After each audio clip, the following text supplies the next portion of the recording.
Bonne année, bonne année, bonne année, bonne santé. La santé d'abord et les autres choses viendront quand il est en bonne santé. Amen. Aujourd'hui, c'est le premier jour que nous allons faire notre étude biblique en 2025. Donc, restez connectés, soyez bénis, une année nouvelle et des bonnes choses qui vont commencer. Je vous souhaite à tous bonne année, bonne année. Bonne année. Bonne année. Et tu dois prospérer comme prospère le temps de ton âme. Amen. Donc, ce n'est pas toujours tu veux la prospérité et l'âme reste un peu en retard. Donc voilà, nous sommes là pour notre étude biblique et nous vous souhaitons à tous, soyez les bienvenus. Et nous allons commencer par une prière comme la Bible nous recommande, comme la parole de Dieu nous dit. Prions l'Éternel. Éternel Dieu, nous te bénissons, nous te sanctifions, Père. Voici une année nouvelle, Éternel Dieu. Nous voulons que, aussi, que tu peux nous inspirer aussi, Père Saint, des enseignements, Père Saint, des études nouvelles, Éternel Dieu. Parce que c'est toi qui nous conduis. Nous voulons laisser tout dans le creux de ta main, Éternel Dieu. Nous nous abandonnons dans le creux de ta main comme des vases vides. Remplis-nous, Éternel Dieu, de ton amour. Remplis-nous de ta sagesse. Remplis-nous de ton intelligence, Éternel Dieu, pour que ta parole vit en nous, Éternel Dieu. Nous voulons savoir, ainsi dit l'Éternel. C'est pour cela que nous bénissons toute personne, tout croyant qui s'intéresse à cette étude biblique, qui soit branché. Et cette année, nous voulons aussi décoller, Père Seigneur. Nous voulons avancer avec ceux qui veulent avancer avec nous. C'est pour cela, Éternel Dieu, nous te laissons la première place dans notre vie. Béni soit-il. Et nous voulons, Père, que saluer ta présence au milieu de nous, synonyme de l'amour, la joie et la paix que le monde ne peut donner. Nous te bénissons dans le nom précieux de Seigneur Jésus-Christ. Amen. Amen. Oui, Seigneur, nous t'aimons, nous te rendons grâce. Béni sois-tu et gloire à toi. Nous te remercions pour cette nouvelle année que tu as préparée pour nous.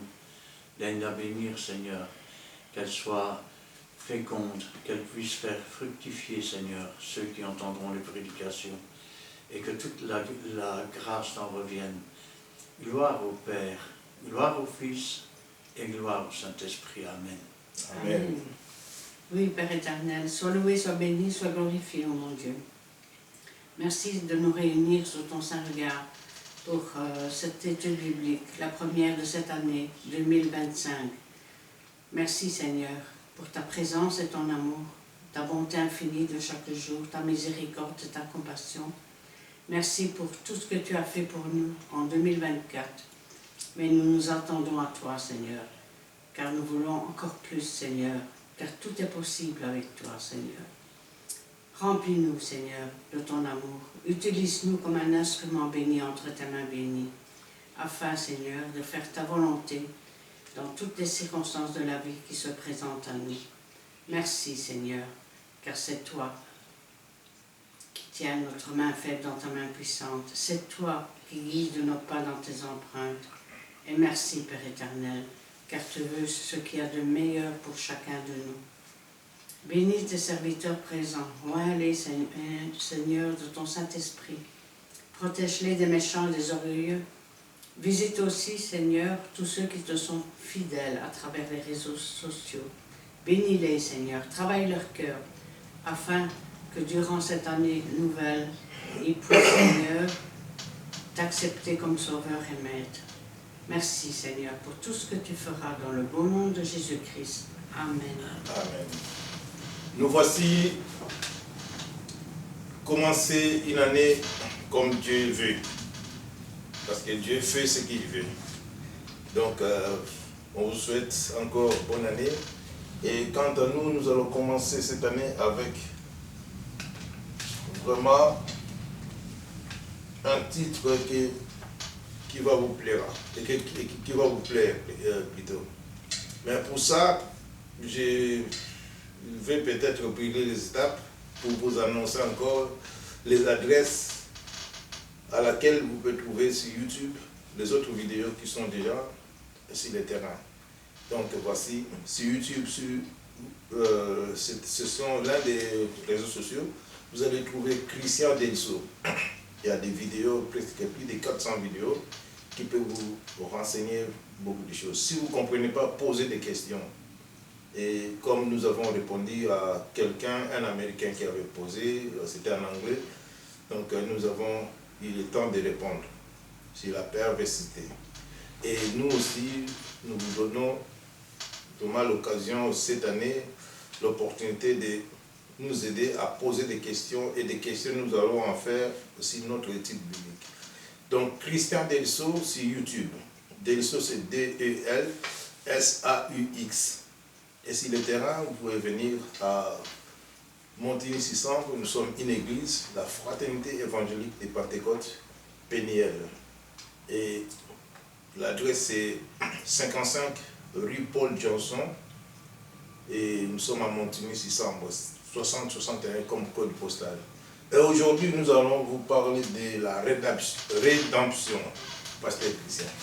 Alors, la rédemption, c'est un mot du latin redimer, traduction du grec lutrosis, qui signifie le rachat, la libération par une rançon, une délivrance des esclaves ou des prisonniers pour cause de dette.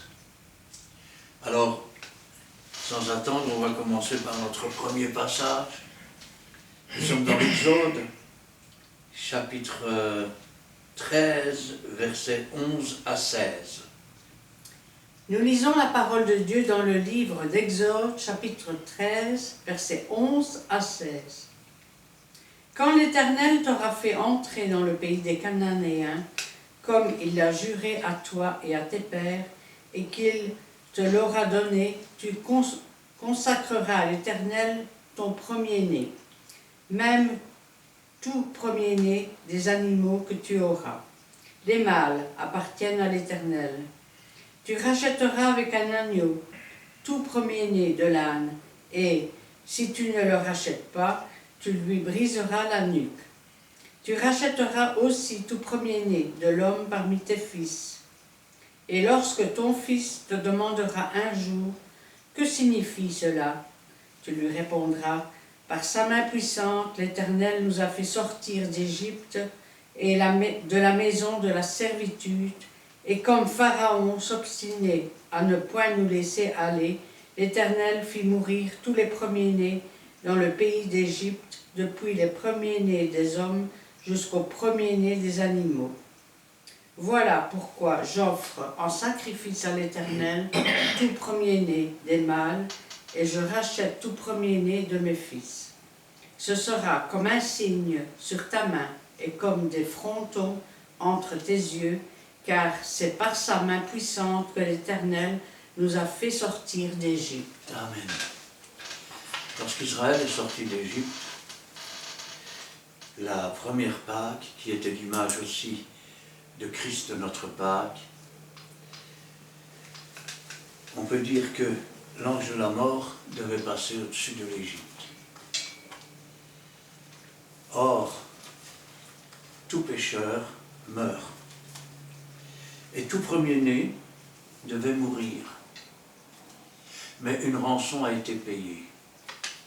La rançon, c'était l'agneau immolé, le sang sur les poteaux et sur les linteaux, qui est l'image de Jésus-Christ immolé sur la croix du Calvaire, dont le sang a coulé sur le poteau et le linteau de la croix, afin que quand la mort passerait, car Pâques c'est ce que ça veut dire, passer outre dans le sens d'épargner.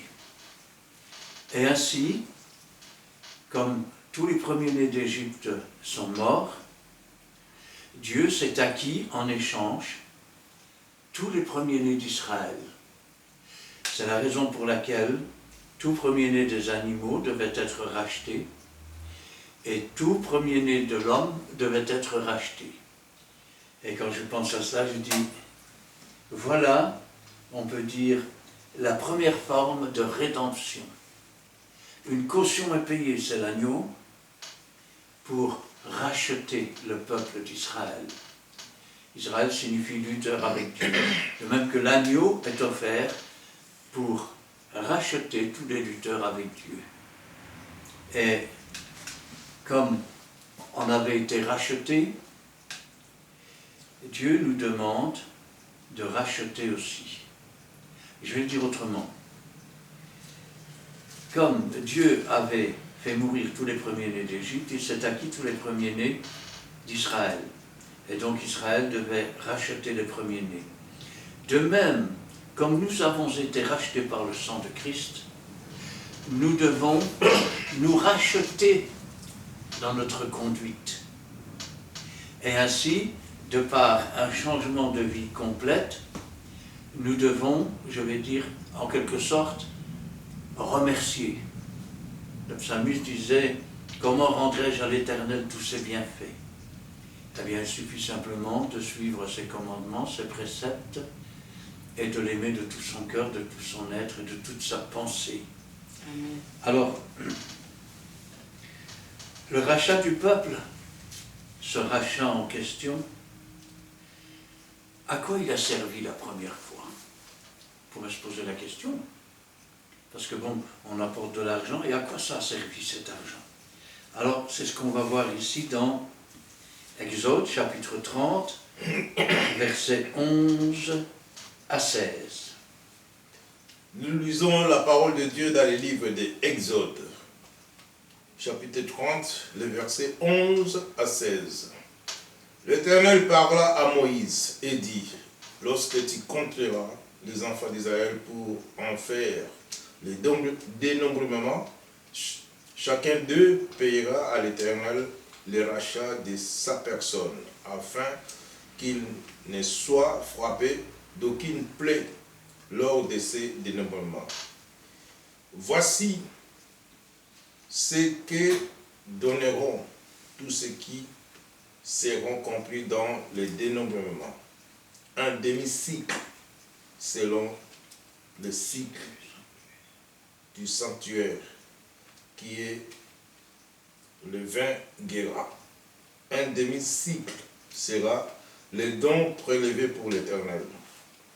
Tous les hommes compris dans le dénombrement, depuis l'âge de 20 ans et au-dessus, payera les dons prélevés pour l'Éternel. Les riches ne payera pas plus, et le pauvre ne payera pas moins. Un demi-cycle, comme les dons prélevés pour l'Éternel, afin de racheter leur personne. Tu réserveras les enfants d'Israël d'argent du rachat, et tu l'appliqueras au travail de la tente d'assignation. Ce serait pour les enfants d'Israël un souvenir devant l'Éternel pour le rachat de leur personne. Alors, le dénombrement. Le dénombrement consiste à savoir combien de personnes font partie du peuple. Mais il y a un problème. Rappelez-vous que ce peuple a été racheté par l'Éternel, que ce peuple a été conduit par l'Éternel, que ce peuple a été béni par l'Éternel. Or, pouvons-nous compter ce qui appartient à quelqu'un d'autre? Je sais que dans le monde, il y a des gens, quand on leur dit combien tu gagnes, directement ils répondent. Mais en principe, c'est privé. Pourquoi? Parce que ce n'est pas à toi. De même, Israël est le peuple de Dieu. Il appartient à Dieu. Et donc, tu ne peux pas le dénombrer. Ça veut dire que si tu le dénombres et que tu ne suis pas les instructions de Dieu, eh bien, si le rachat n'a pas lieu, la malédiction tombe sur le peuple. C'est ainsi que nous pouvons parler de rédemption, c'est-à-dire en échange du rachat, on donne quelque chose, de façon à pouvoir ainsi, je vais dire quelque part, être compté. Parce que compter ce qui appartient à Dieu, je sais que dans beaucoup d'églises, il y a des pasteurs qui disent « Ah, moi j'ai autant de chrétiens, moi j'ai autant de chrétiens », mais tu n'as rien du tout. Les chrétiens ne se sont pas donnés à toi, ils se sont donnés à Jésus. Ils appartiennent à Dieu. Il faut toujours faire attention parce que plus on dénombre, plus on s'élève en orgueil et plus Dieu risque de nous abaisser aussi.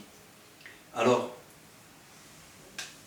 la rédemption, c'est le rachat des péchés prophétisés.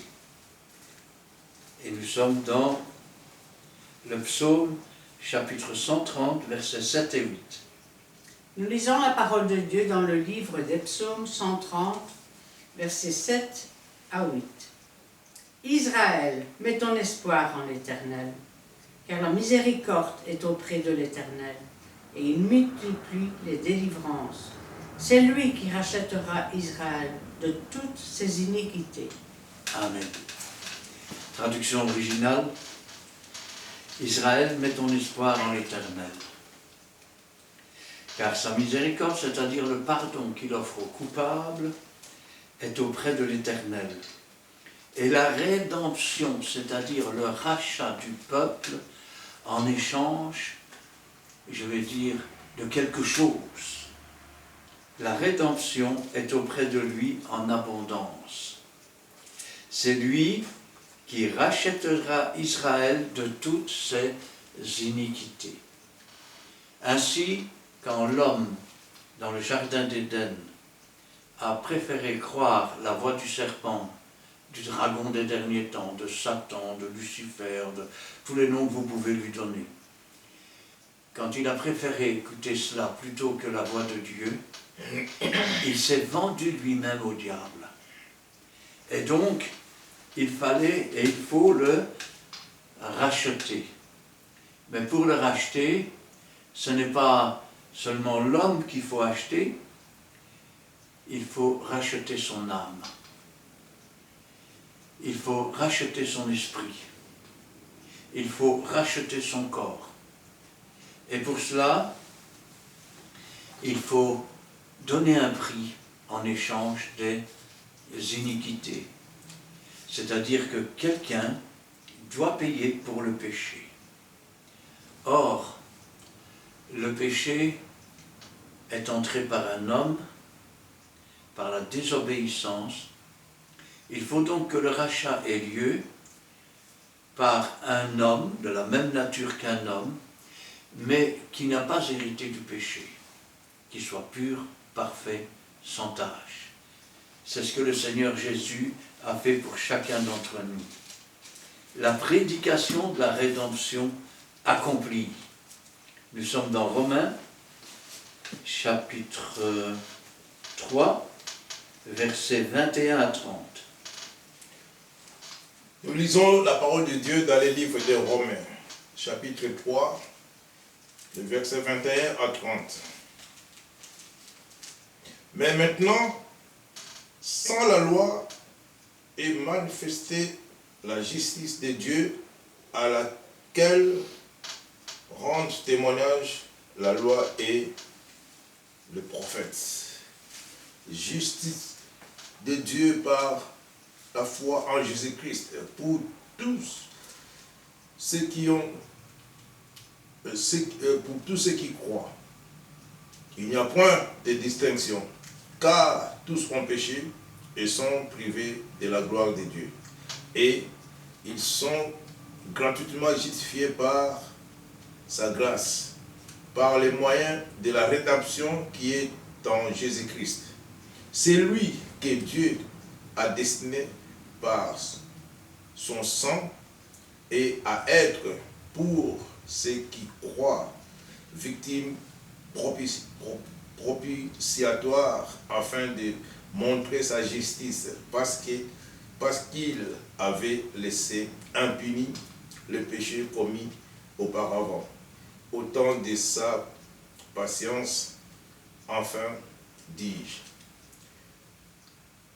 de montrer sa justice dans le temps présent, de manière à être juste tout en justifiant celui qui a la foi en Jésus-Christ, en Jésus. Où donc est le sujet de se glorifier, il est exclu. Par quelle loi? Par la loi des œuvres? Non, mais par la loi de la foi. Car nous pensons que l'homme est justifié par la foi, sans les œuvres de la loi.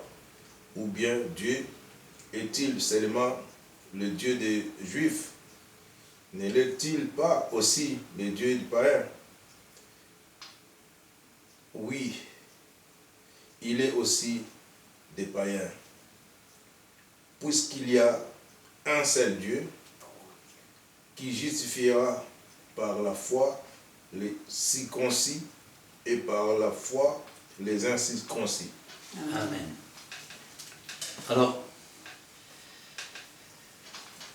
maintenant, sans la loi, c'est-à-dire que la loi est toujours là, mais elle est comme un instituteur. Elle est là pour nous montrer que Dieu dit cela, mais que nous faisons le contraire. Et que donc nous devons réaliser et admettre que nous sommes des pécheurs. Et le salaire du péché, c'est la mort. Alors maintenant, sans la loi, est manifestée la justice de Dieu à laquelle rendent témoignage la loi et les prophètes. Justice de Dieu par la foi en Jésus-Christ. Pour tous ceux qui croient, il n'y a point de distinction, car tous ont péché et sont privés de la gloire de Dieu. Et ils sont gratuitement justifiés par sa grâce, par le moyen de la rédemption, par le moyen d'une monnaie d'échange. C'est-à-dire que Jésus-Christ s'est présenté sans péché et a porté la punition que méritaient tous nos péchés. Par la rédemption qui est en Jésus-Christ. Écoutez bien, c'est lui que Dieu a destiné par son sang à être pour ceux qui croiraient victime propitiatoire. Qu'est-ce que c'est que cette chose? Alors il faut savoir que la victime propitiatoire, eh bien, c'est en fait ce qui est le seul intermédiaire entre Dieu et les hommes. Quand Dieu a demandé de faire une arche, il y avait un couvercle. Ce couvercle, c'est la tête du coffre. Il était d'or pur, avec des chérubins qui se touchaient les ailes. Et Dieu se rencontrait avec les hommes au milieu de ce couvercle, ce propitiatoire. Et Jésus-Christ, lui, qui a été fait rédemption, c'est lui que Dieu a destiné par son sang à être pour ceux qui croiraient victime propitiatoire, victime couvercle où Dieu se rencontre. C'est pourquoi il est dit qu'il est la tête de l'Église et que nous sommes le corps. Afin de montrer sa justice, parce qu'il avait laissé impunis les péchés commis auparavant, au temps de sa patience. Quel était le temps de la patience? Le temps de la patience de Dieu, c'est un temps où Dieu va permettre aux hommes d'offrir des sacrifices et donc en échange, non pas de l'enlèvement des péchés, de la rédemption, mais en échange d'une couverture, de quelque chose qui va permettre à Dieu de prendre patience en attendant que le véritable sacrifice Jésus-Christ, agneau de Dieu qui ôte le péché, ne vienne en personne. De montrer sa justice dans le temps présent, de manière à être juste tout en justifiant celui qui a la foi en Jésus. Où donc est sujet de se glorifier? Il est exclu. Par quelle loi? Par la loi des œuvres, non par la loi de la foi. Alors je sais que dans certains mouvements, comme les témoins de Jéhovah, on pense être sauvé par les œuvres. Alors il est vrai que la foi sans les œuvres, elle est morte. Il est vrai que tu dis que tu as la foi, ben montre-moi la foi par les œuvres. Et je te montrerai la foi sans les œuvres. Sans les œuvres, il n'y a pas de foi. Ça veut dire qu'il n'y a pas de confiance, donc on n'agit pas. Mais est-ce les œuvres qui sauvent? Rappelez-vous que Abraham n'a pas été justifié après avoir été circoncis, mais il a cru en Dieu, la foi. Et Dieu lui a imputé à justice. Ce n'est que plus tard qu'il a été circoncis. Et donc, parce qu'il avait la foi, il a agi selon ce que Dieu demandait. Car nous pensons que l'homme est justifié par la foi sans les œuvres de la loi. Ou bien, Dieu est-il seulement Dieu des Juifs? N'est-il pas aussi des païens? Sans la loi, pourquoi? Parce qu'il y a deux lois. Il y a la loi écrite sur des tables de pierre. Cette loi dit tu ne feras pas ceci, tu ne feras pas cela, tu ne feras pas cela. Et cette loi est là pour nous montrer les choses que nous faisons qui déplaisent à Dieu. Ensuite, il y a la loi de l'esprit. La loi de l'esprit va au-delà de la loi écrite. La loi écrite dit tu ne voleras pas. Donc, quand on obéit à la loi écrite, si j'ai volé, je suis devenu un voleur parce que j'ai volé. La loi de l'esprit dit, tu as volé parce que le vol était dans ton cœur. La loi de l'esprit va au-delà. C'est ainsi que Jésus disait, vous avez entendu, tu ne commettras pas adultère, mais moi je vous dis que celui qui convoite la femme de son prochain a déjà commis adultère dans son cœur. Ainsi, il y a deux lois, elles ne s'opposent pas. Les commandements sont toujours là. La seule chose, c'est que le premier dit tu ne pourras pas le faire, et quand on nous interdit de faire quelque chose, on est tenté de le faire, ou alors on s'aperçoit qu'on le fait déjà. Et donc on doit admettre qu'on est un pécheur. Alors que la loi de l'esprit, elle délivre de la mauvaise action, et par conséquent, elle anéantit, je vais dire, tout ce que nous pouvions dire quand on dit c'est plus fort que moi, j'en peux rien, nous n'en avons plus besoin. Nous sommes délivrés. Ou bien Dieu est-il seulement le Dieu des Juifs?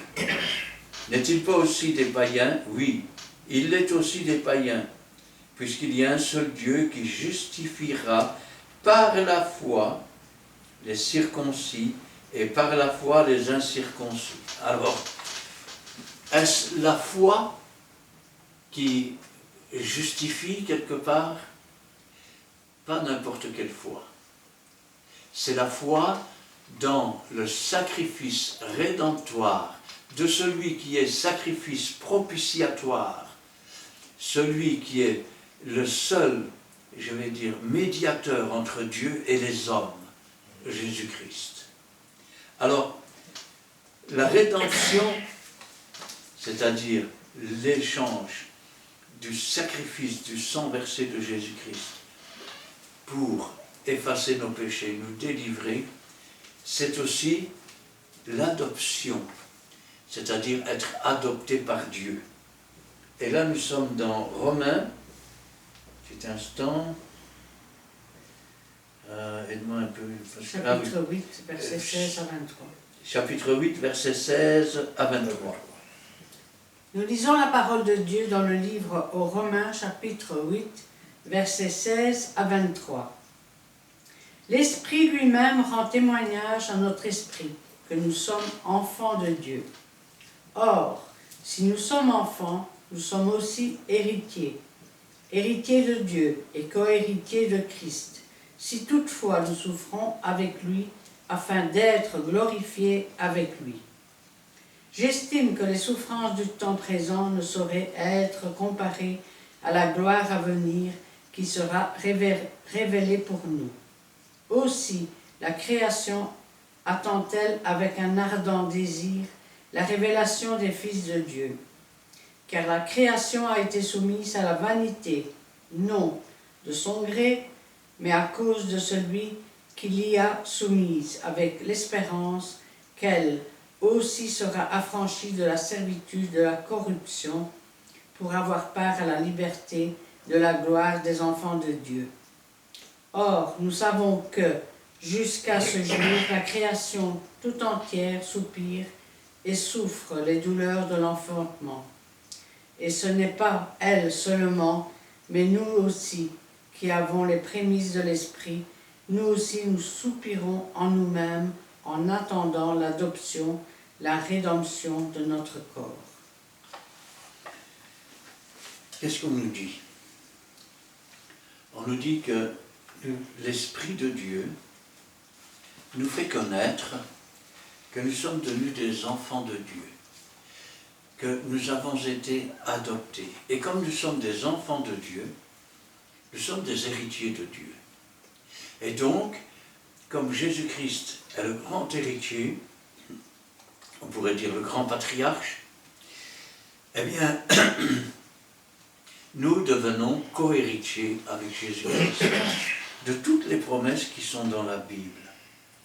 Or, il faut savoir que la création, elle désire ardemment la révélation des fils de Dieu. Oh, elle ne le sait pas.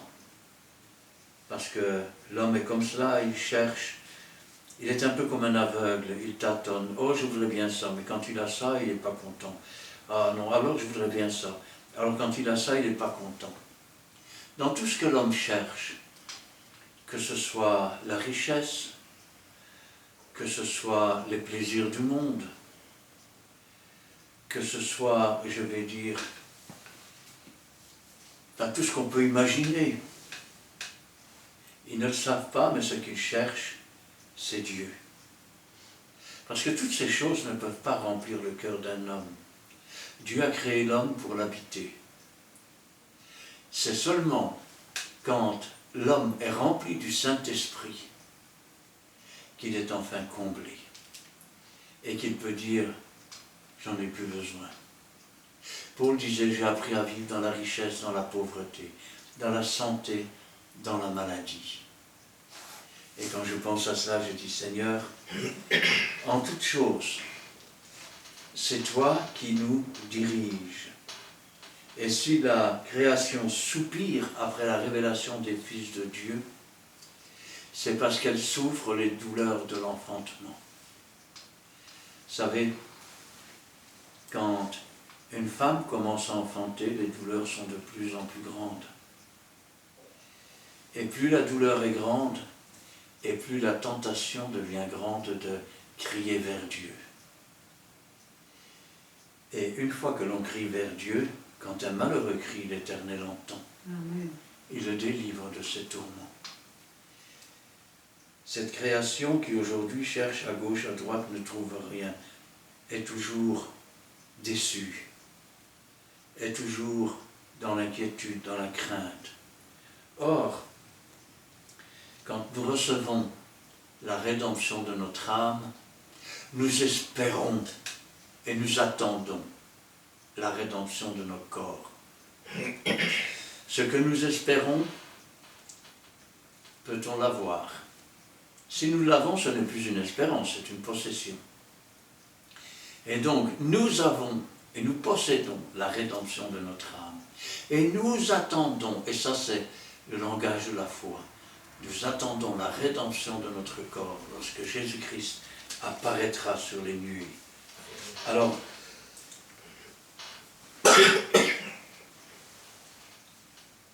qui est le Rédempteur? Et là, nous sommes dans 1 Corinthiens, chapitre 1, versets 21 à 31. Nous lisons la parole de Dieu dans le livre de 1 Corinthiens, chapitre 1, les versets 21 à 31. Car, puisque le monde, avec sa sagesse, n'a point connu Dieu dans la sagesse de Dieu, il n'y a plus à Dieu de sauver les croyants par la folie de la prédication. Les Juifs demandent des miracles et les Grecs cherchent la sagesse. Nous cherchons, nous prêchons Christ crucifié, scandale pour les Juifs et folie pour les païens. Mais puissance de Dieu et sagesse de Dieu pour ceux qui sont appelés, tant juifs que grecs, car la folie de Dieu est plus sage que les hommes, et la faiblesse de Dieu est plus forte que les hommes. Considérez, frères, que parmi vous qui avez été appelés, il n'y a ni beaucoup de sages selon la chair, ni beaucoup de puissance, ni beaucoup de nobles. Mais Dieu a choisi des choses folles du monde pour confondre les sages. Dieu a choisi les choses faibles du monde pour confondre les forts. Et Dieu a choisi les choses viles du monde et c'est qu'on méprise celles qui ne sont point pour réduire à néant celles qui sont, afin que nulle chair ne se glorifie devant Dieu. Or, c'est par lui que vous êtes en Christ, en Jésus-Christ, lequel, de par Dieu, a été fait pour nous sage, justice et sanctification et rédemption, afin, comme il est écrit, que celui qui se glorifie dans le Seigneur. Amen. Car puisque le monde, vous savez, ce monde qui cherche tout le temps et qui tâtonne dans les ténèbres, avec sa sagesse n'a pas connu Dieu. Elle est venue chez les siens et les siens ne l'ont pas connue. Elle est venue dans le monde et le monde ne l'a pas connue.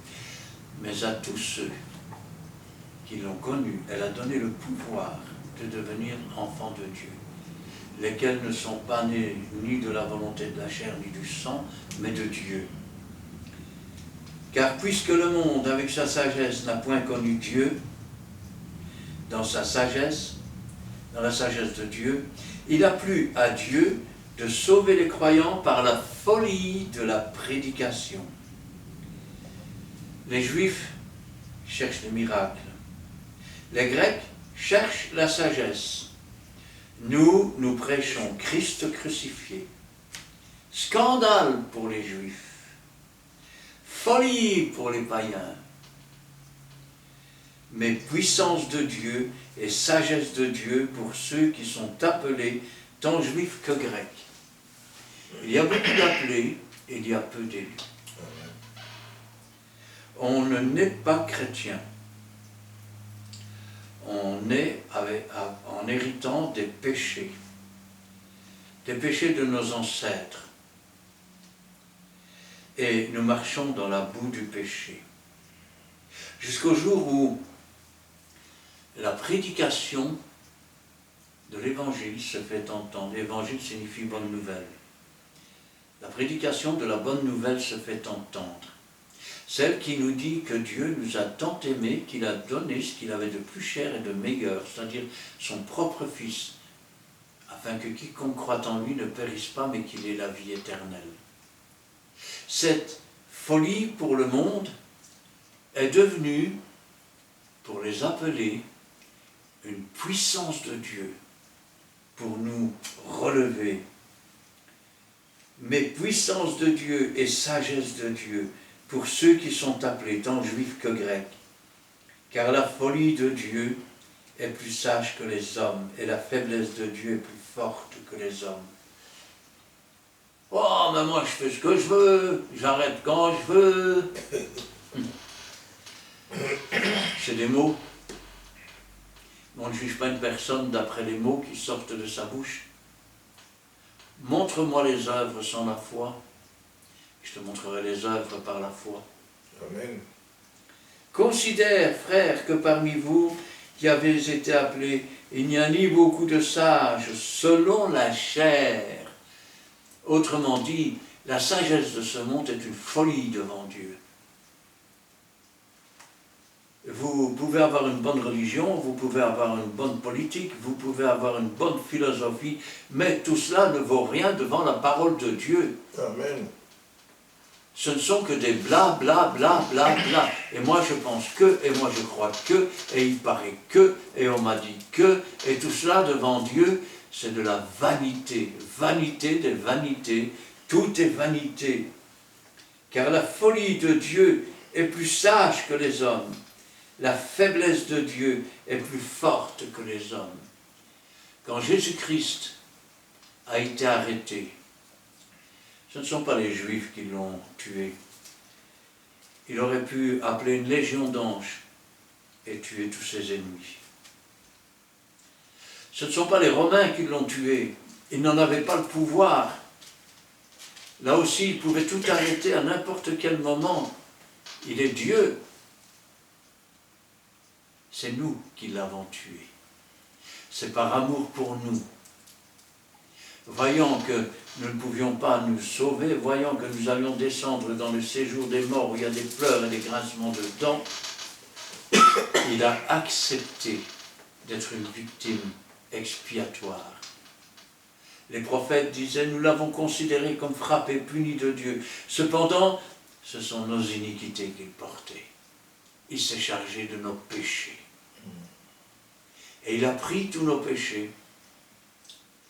Il l'a déposé dans le séjour des morts. La mort a eu sa part. Elle n'a plus rien à réclamer. Ce qui a été considéré comme une faiblesse d'un homme dont les pieds et les mains étaient crucifiés, dont le dos était comme de la viande hachée, dont la tête était percée par des épines. Ce n'était pas une faiblesse, mais c'était la puissance de l'amour pour chacun d'entre nous.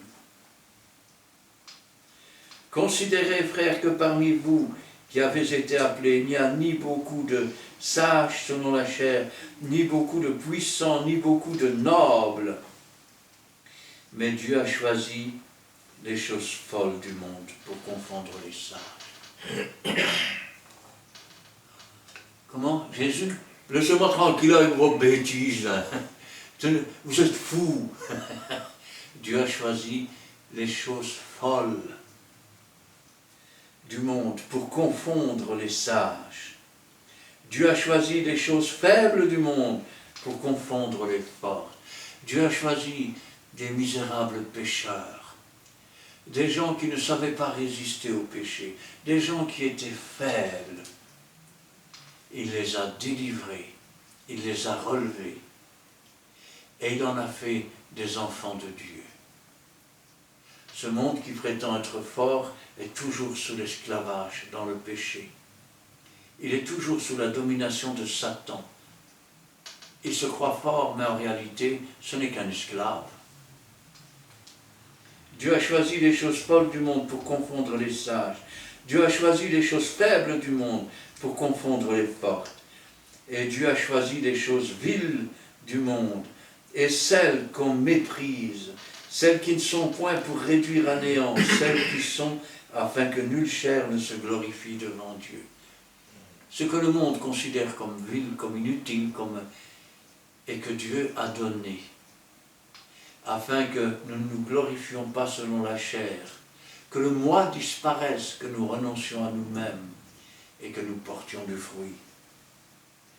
Or, c'est par lui que vous êtes en Jésus-Christ, par Dieu, lequel de par Dieu a été fait pour nous sagesse, justice, sanctification et rédemption, c'est-à-dire délivrance des esclaves que nous étions par un sacrifice offert sur cette croix du calvaire.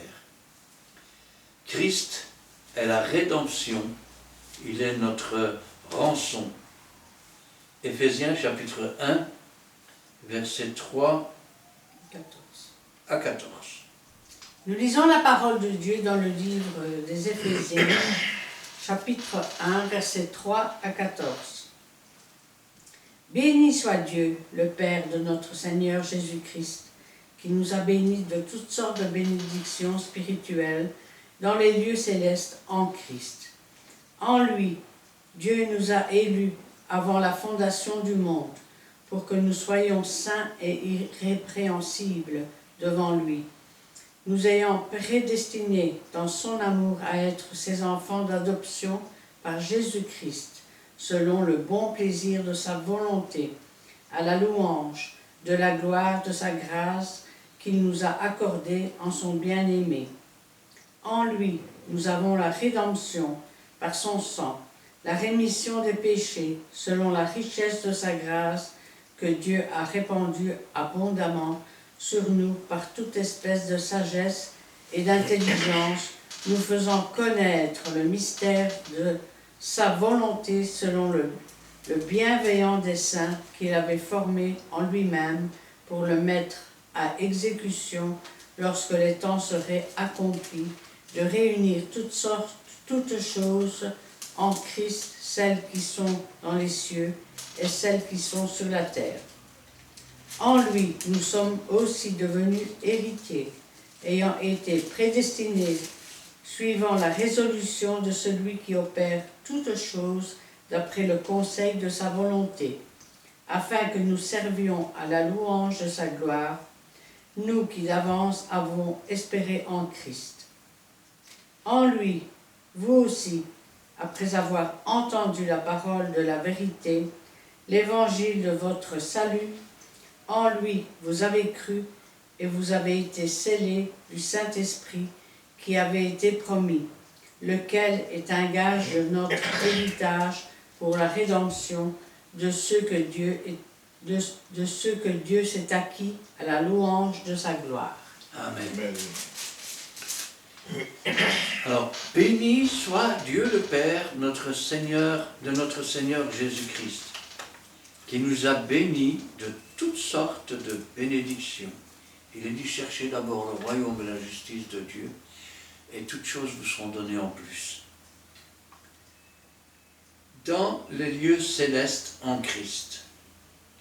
En lui, Dieu nous a élus avant la fondation du monde.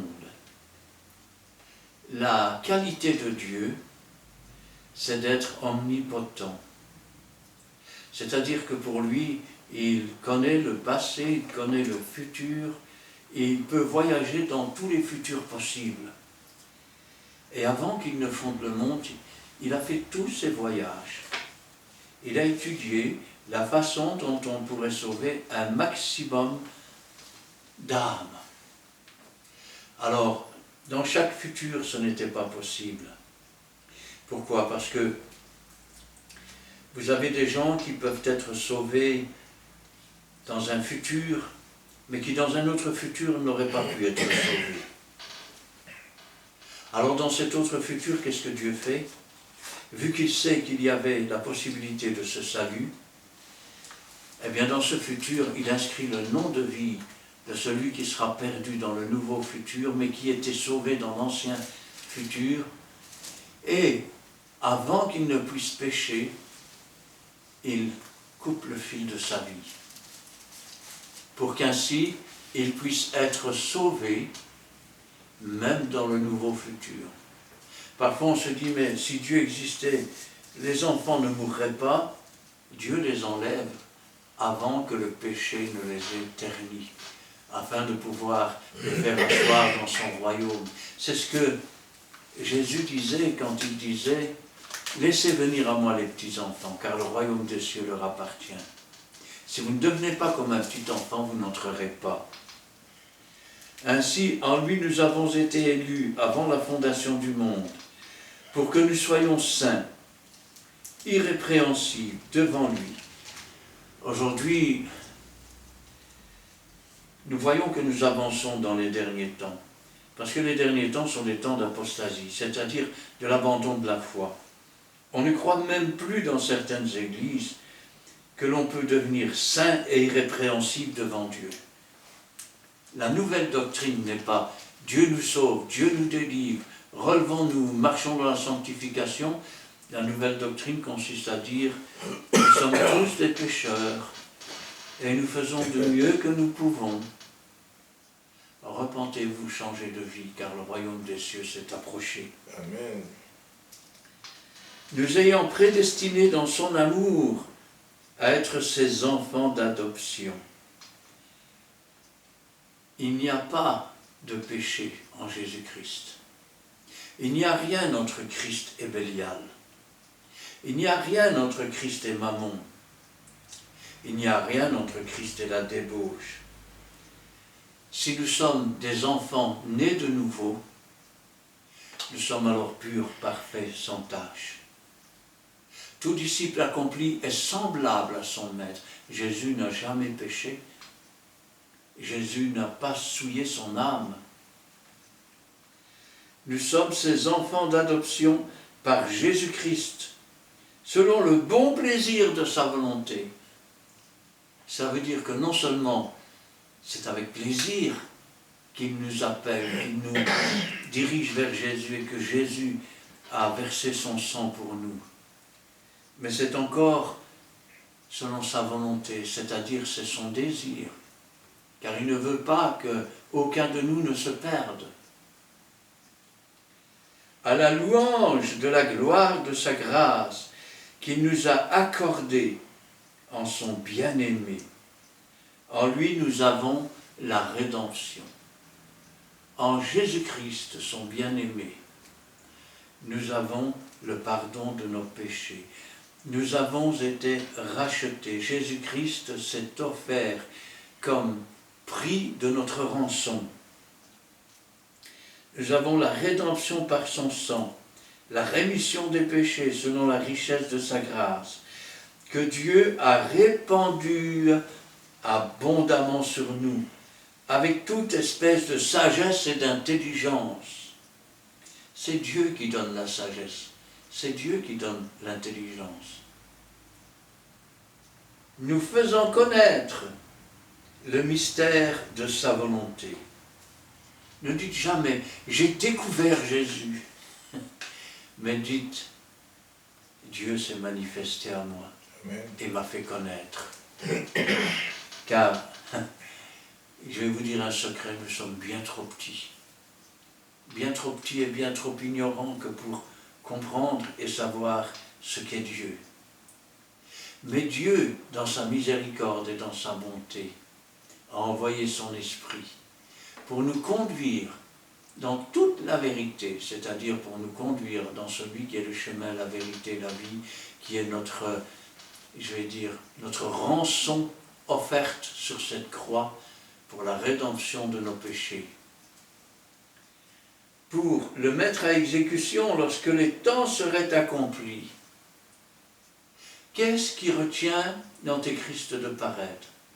Certains diront, c'est l'Église qui doit être enlevée au ciel. Quand on sera parti, l'Esprit de Dieu sera enlevé. C'est faux. La preuve, c'est que quand l'Église sera enlevée, Israël se sauvera dans le désert, les 2 ailes de l'aigle lui seront données. Et il sera dans un lieu que Dieu a préparé pour lui. Ça veut dire que l'Esprit de Dieu n'est pas enlevé de la terre. C'est l'Église qui est enlevée. Mais quand? Au temps fixé par Dieu. Qu'est-ce qui retient l'Antéchrist? C'est le temps. Qu'est-ce qui retient l'enlèvement de l'Église? C'est le temps. Le temps n'est pas encore écoulé. Dieu a un grand sablier. C'est une forme de parabole que je vous dis. Il a un grand sablier. Et le temps s'égrène tout doucement. Quand le grain arrive de la venue de l'Antéchrist, il tombe et l'Antéchrist paraît. Quand le grain de l'enlèvement de l'Église arrive, il tombe et l'Église est enlevée. Quand le grain du retour de Jésus-Christ tombe, Jésus-Christ revient. Quand le grain du règne de Jésus-Christ tombe, Jésus règne pendant 1000 ans sur la terre. Chaque chose en son temps. Il y a un temps pour toutes choses. Celles qui sont dans les cieux, celles qui sont sur la terre, pour mettre à exécution, lorsque les temps seraient accomplis, de réunir toutes choses en Jésus-Christ.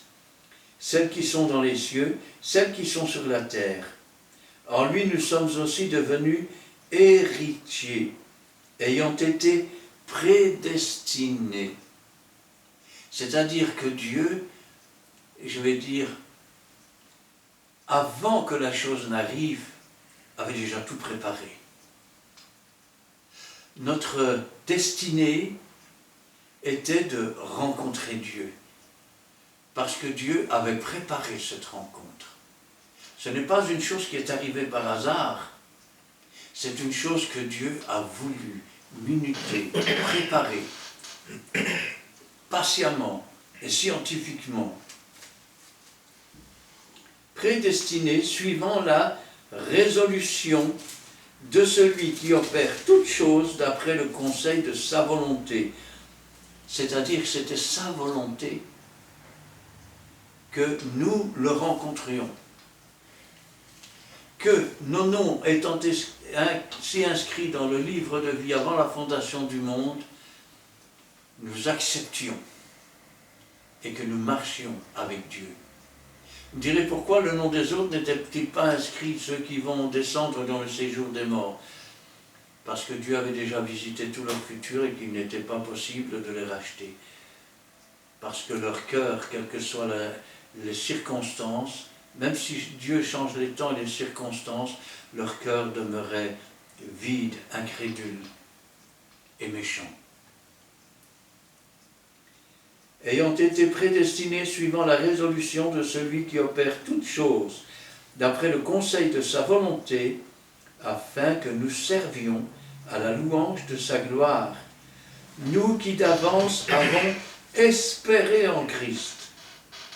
En lui, vous aussi, après avoir entendu la parole de la vérité, l'évangile de votre salut, en lui vous avez cru.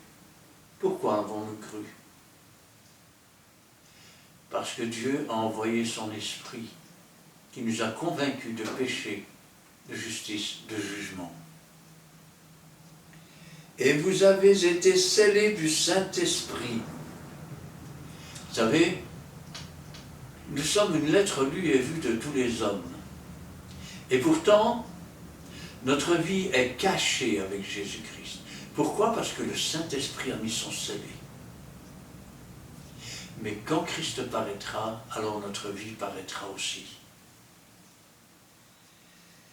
Qui avait été promis, lequel est un gage de notre héritage pour la rédemption de ceux que Dieu s'est acquis à la louange de sa gloire. Vous savez, beaucoup de gens pensent qu'ils sont arrivés quand ils ont pris leur baptême d'eau. Beaucoup de gens pensent qu'ils sont arrivés lorsqu'ils ont manifesté un don du Saint-Esprit. D'autres pensent qu'ils sont arrivés lorsqu'ils sont baptisés du Saint-Esprit. Mais rappelez-vous qu'il y a toujours le blasphème contre le Saint-Esprit, qui ne sera pardonné ni dans ce siècle, ni dans les siècles à venir.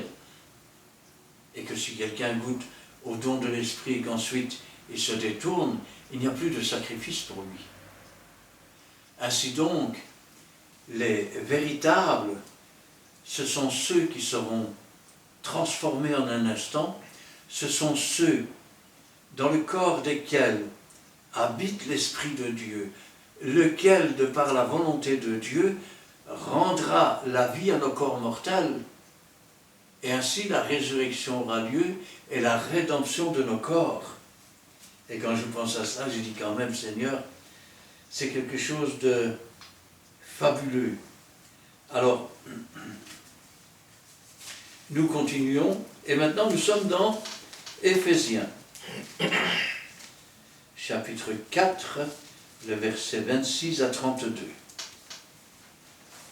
Nous lisons la parole de Dieu dans les livres d'Éphésiens, chapitre 4, les versets 26 à 32. Si vous vous mettez en colère, ne péchez point. Que le soleil ne se couche pas sur votre colère et ne donne pas accès au diable. Que celui qui dérobait ne dérobe plus, mais plutôt qu'il travaille en faisant de ses mains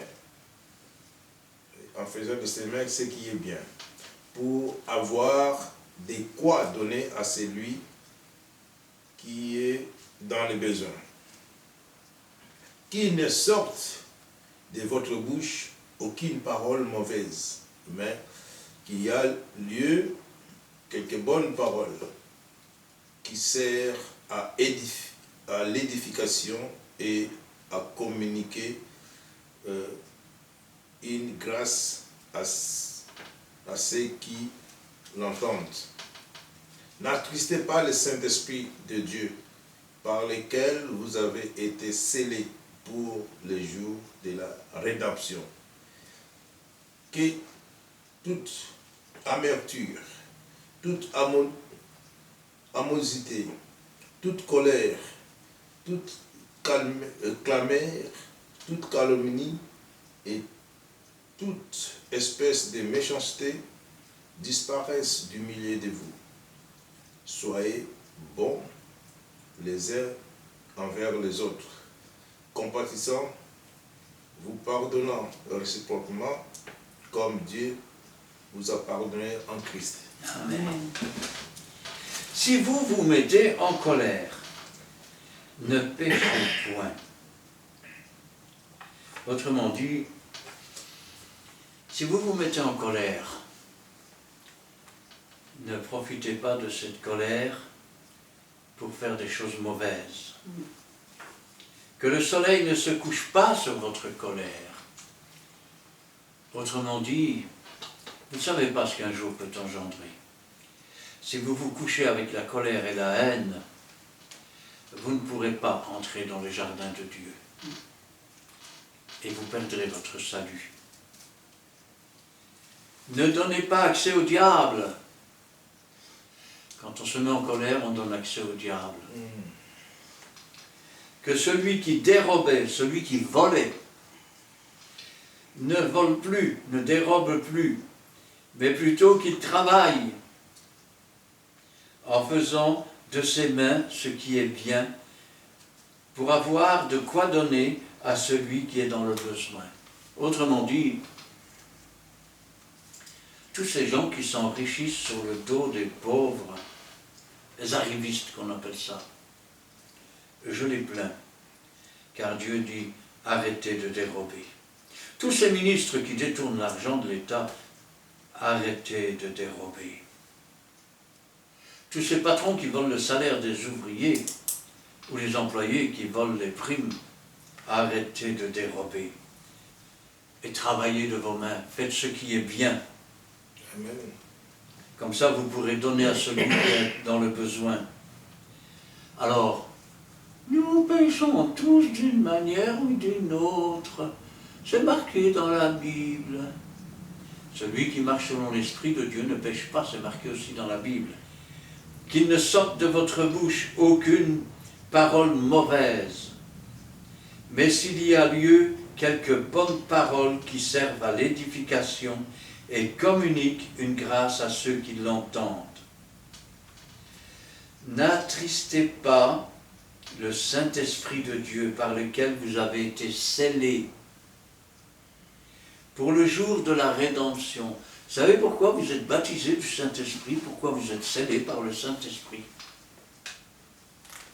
Pourquoi le Saint-Esprit vient habiter en vous, ce qu'on appelle le baptême du Saint-Esprit, quand on parle de la rédemption de votre âme? Parce que ce scellé est la preuve que vous allez un jour sortir de votre tombeau et partir à la rencontre du Seigneur. Que toute amertume, autrement dit, quelque part, toute rancune, toute animosité, tout ce qui fâche, tout ce qui donne un sentiment de séparation, toute colère, toute clameur. Ah, comme ça, c'est pas autrement. Toute calomnie. Et tu sais quoi? Celui-là, il paraît que c'est comme ça et comme ça. Et toute espèce de méchanceté. C'est autre chose que tout le monde est beau, tout le monde est gentil, tout le monde ira au paradis. Disparaissent du milieu de vous. Faites disparaître tout ce qui n'est pas à la gloire de Dieu. Amen. Faites disparaître tout ce qui souille votre âme. Marchez de sanctification en sanctification, de purgatoire en purgatoire, jusqu'à ce que votre âme soit purgée. Parce que sans cela, vous ne verrez pas Dieu. Vous subirez la seconde mort, qui est la séparation de Dieu pour les temps et pour l'éternité. Soyez bons les uns envers les autres, compatissants Vous savez ce que c'est que le contraire de compatissant? Il a vu, il a glissé, il est tombé, il s'est cassé la jambe. Compatissant, c'est prendre part à la douleur des autres. Amen. Vous pardonnant réciproquement. Seigneur, combien de fois je dois pardonner à mon frère? 7 fois? Pourquoi le Seigneur lui a dit 7 fois, 77 fois? Essayez de compter et vous verrez que vous devrez recommencer à 0 parce que vous ne pouvez pas le priver d'une fois. Vous pardonnant réciproquement comme Dieu vous a pardonné en Jésus-Christ. Alors, Dieu nous attire pour bénéficier de la rédemption. Et là, nous sommes dans Colossiens, chapitre 1, et qu'est-ce que j'avais dit? Verset 12 À 15. Hein? 15. Ah, verset, oui, Verset 12 à 15. 12 à 15, oui. Nous lisons la parole de Dieu dans le livre de l'Épître aux Colossiens, chapitre 1, versets 12 à 15. Rendez grâce au Père, qui nous a rendus capables d'avoir part à l'héritage des saints dans la lumière, qui nous a délivrés de la puissance des ténèbres et nous a transportés dans le royaume du Fils de son amour, et en qui nous avons la rédemption par son sang, la rémission des péchés. Il est l'image du Dieu invisible, le premier-né de toute la création. Amen. Alors, quand on parle de Jésus, on parle parfois du second Adam. Pourquoi? Parce qu'il est le deuxième à être dans un corps de chair, à être pur, parfait, sans tache et sans péché. C'est comme ça que Adam avait été créé. Quand il est le deuxième, c'est-à-dire qu'il est pur, il est parfait, il est sans tache. Et quand Dieu l'a envoyé, c'est parce que justement, pour porter nos péchés, essayons d'imaginer un juge. Et il est là, mais il est triste parce que chaque fois qu'on lui amène quelqu'un, c'est toujours un coupable. Donc il est obligé de le laisser aller en prison. Mais il n'est pas content. Et puis le fils du juge, il vient et il voit son père qui n'est pas content. Et le père dit, ben, qu'est-ce qu'on ferait bien? Il y en a qui se présentent chez moi, je voudrais prendre la place de mon fils. Ben oui, ben, tu prends la place de ton fils qui est un pécheur, mais toi tu es un pécheur aussi. Donc qui va prendre la tienne? On ne va pas vous changer de cellule. Alors le fils qui lui n'avait jamais été condamné, qui n'avait jamais eu de péché, il a dit, Père, je vais prendre leur place. Et comme il n'avait pas de péché ou quoi que ce soit, il a pu prendre leur place et les laisser avec leur cellule ouverte. Alors, des serviteurs sont arrivés et ont dit, on ouvre les cellules, sortez maintenant, vous êtes libre, quelqu'un a payé pour vous. Vous avez des prisonniers qui ont dit, il est fou ce mec, qu'est-ce qu'il raconte? Tu vois bien qu'on est en prison, c'est de la folie tout ce que tu nous racontes. Et ils sont restés dans leur cellule. Il y en a d'autres qui ont dit, c'est vrai, il y a quelqu'un qui a payé pour moi? Oui, oui, le fils, il a pris ta place, tu n'as plus à payer, tu peux sortir. Et ils ont accepté de sortir parce qu'ils ont cru dans la parole. Et ils ont goûté à la liberté, comme les enfants de Dieu goûtent à la liberté des fils de Dieu. Ainsi donc, rendez grâce au Père qui vous a rendu capable d'avoir part à l'héritage des saints dans la lumière. Nous étions bien incapables. C'est la révélation des paroles qui est claire.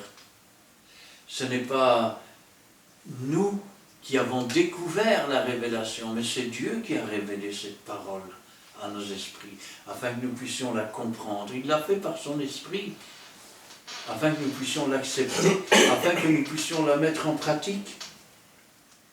afin d'être rendu capable d'avoir part à l'héritage des saints dans la lumière, qui nous a délivrés de la puissance des ténèbres et nous a transportés dans le royaume du Fils de son amour.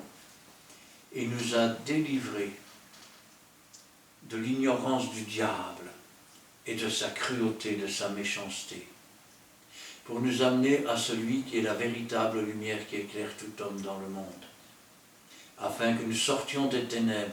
Vous savez, si j'éteins la lumière, il va faire noir. Mais dès qu'on allume la lumière, directement les ténèbres se dissipent d'un seul coup. De même, quand la lumière entre dans votre cœur et dans votre âme, les ténèbres se dissouent. Et donc, vous vivez alors comme des enfants de lumière dans la lumière de Dieu.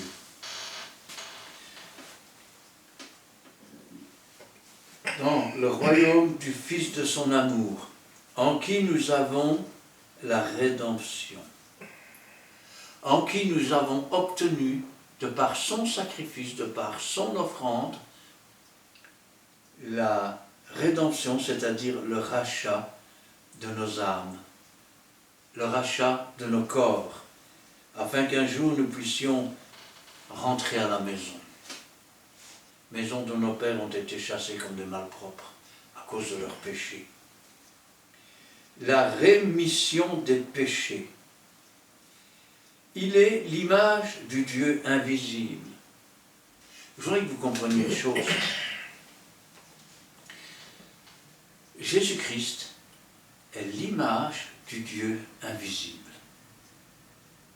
Tout disciple accompli est semblable à son maître.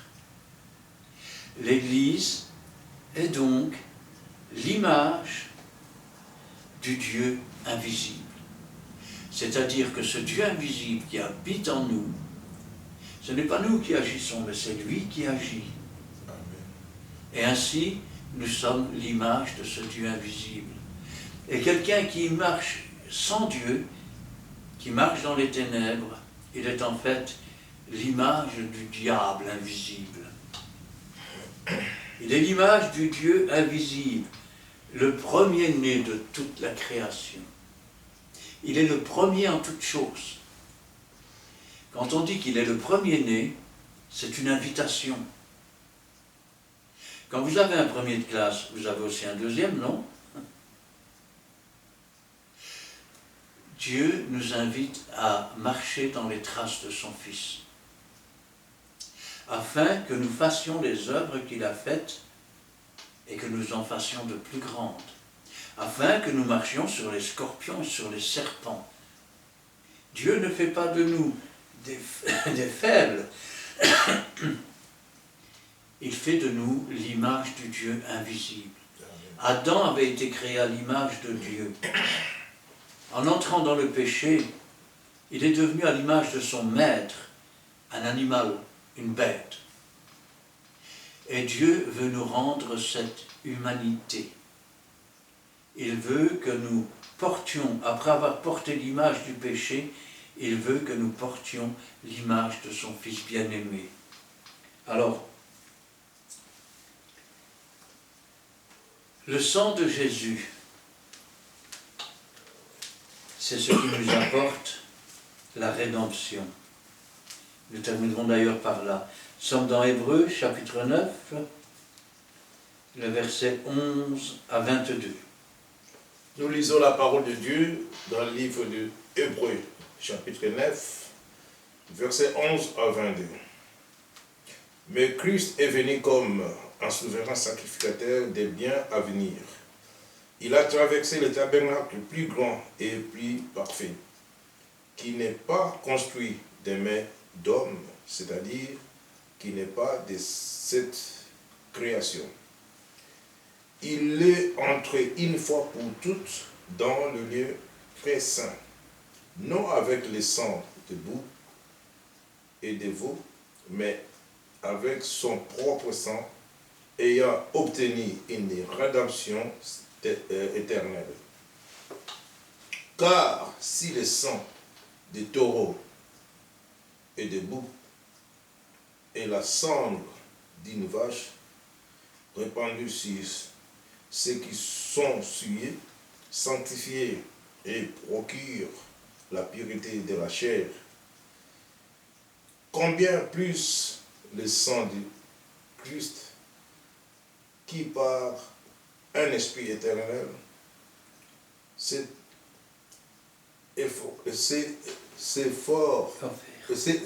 offert, combien plus par l'esprit de l'éternel s'est offert lui-même sans tâche à Dieu, purifiera-t-il notre conscience des œuvres mortes, afin que vous serviez le Dieu vivant. Et c'est pour cela qu'il est le médiateur d'une nouvelle alliance, afin que la mort étant intervenue pour le rachat des transgressions commises sous la première alliance, ceux qui ont été appelés reçoivent l'héritage éternel qui leur a été promis.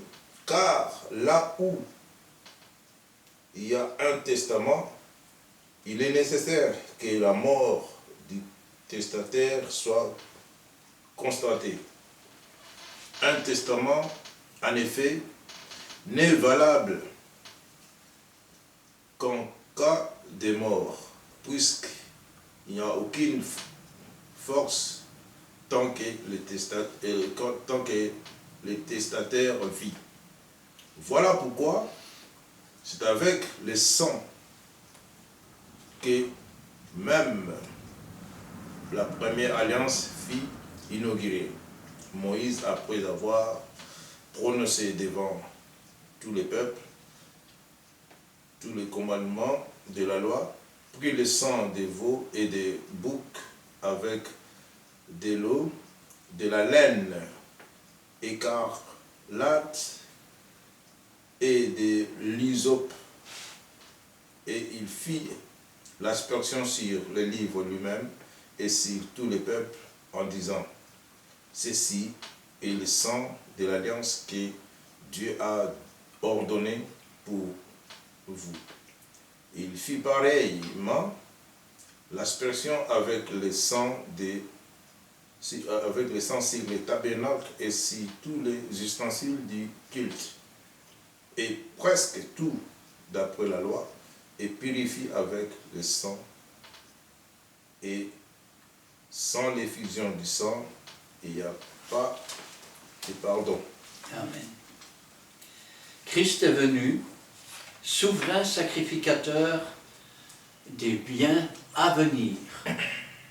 Pas des biens présents, des biens à venir. Il a traversé le tabernacle le plus grand et plus parfait, qui n'est pas construit de main d'homme. Rappelez-vous que Moïse, lorsqu'il fit le tabernacle, il le fit d'après, je vais dire, le modèle qu'il avait vu dans le ciel.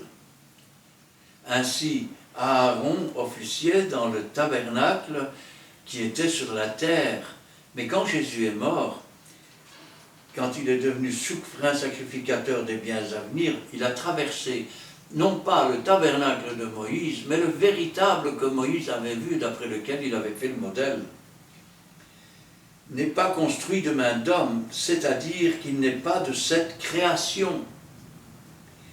Il est entré une fois pour toutes dans le lieu très saint, non avec le sang des boucs, des veaux, mais avec son propre sang, ayant obtenu une rédemption éternelle. En offrant ainsi, comme monnaie d'échange, sa propre vie, son propre sang, il nous a obtenu le rachat de nos péchés, le rachat de nos âmes, le rachat de nos corps, le rachat de nos esprits, afin que nous puissions devenir des enfants de Dieu. Car si le sang des taureaux et des boucs et la cendre des vaches, répandue sur ceux qui sont souillés, sanctifie et procure la pureté de la chair. Rappelez-vous que si la pureté de la chair était donnée de cette façon, c'était simplement pour couvrir les péchés. Parce que la chair et le sang n'héritent pas le royaume des cieux. Mais en couvrant ainsi la chair du sang, il couvrait ainsi le péché qui était dans l'âme.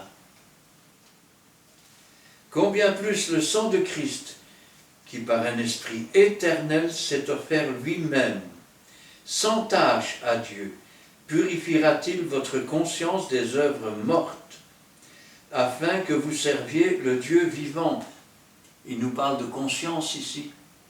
C'est une façon aussi de nous dire ce qui est hors de la chair, mais ce qui est en nous, et qui fait que nous sommes. Si vous vous coupez une jambe, vous allez être surpris parce que vous allez avoir chatouille des orteils que vous n'avez plus. Pourquoi? Vous avez coupé la chair, mais vous n'avez pas coupé l'âme.